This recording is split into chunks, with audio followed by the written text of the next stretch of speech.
గర్భిణీ స్త్రీలు ఈ పండ్లను అస్సలు తినొద్దు. ప్రెగ్నెన్సీ టైంలో తీసుకునే ఆహారం పైన చాలా శ్రద్ధ వహించాలి. ఎందుకంటే మీరు తీసుకునే ఆహారమే తల్లి బిడ్డ ఆరోగ్యంపై ప్రభావం చూపుతుంది. ఇప్పుడు ఏ ఆహారాన్ని తీసుకోవద్దో తెలుసుకుందాం. నెంబర్ 1, ద్రాక్ష. ప్రస్తుతం మార్కెట్లో లభించే ద్రాక్ష పండ్లని గర్భవతిగా ఉన్నప్పుడు తినకండి. ఎందుకంటే వాటిపై స్ప్రే చేసే రసాయనాల కారణంగా తల్లి బిడ్డ ఆరోగ్యం దెబ్బతింటుంది. నెంబర్ 2, పచ్చిబొప్పాయి. గర్భవతిగా ఉన్నప్పుడు పచ్చిబొప్పాయి తినడంతో అనేక సమస్యలు వస్తాయి. గర్భిణీ స్త్రీలు థర్డ్ మంత్లో ఈ బొప్పాయిని అస్సలు తినవద్దు. Number 3, pineapple. పైనాపిల్లో బ్రోమాలైన్ కంటెంట్ ఎక్కువగా ఉంటుంది. ఇది గర్భాశయం సున్నితత్వాన్ని దెబ్బతీస్తుంది. పైనాపిల్ తింటే నెలలో నిండకముందే డెలివరీ అయ్యే ప్రమాదం ఉంది. నెంబర్ 4, ఆల్కహాల్, విటమిన్ ఏ పదార్థాలను ఎక్కువగా ఉన్న ఆహారాన్ని తీసుకుంటే గర్భవతులు అనేక సమస్యలను ఎదుర్కోవాల్సి వస్తుంది.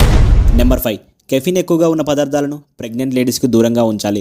కాఫీ ఎక్కువగా తాగితే నెలలు నిండకుండానే శిశువు జన్మించే అవకాశం ఉంది.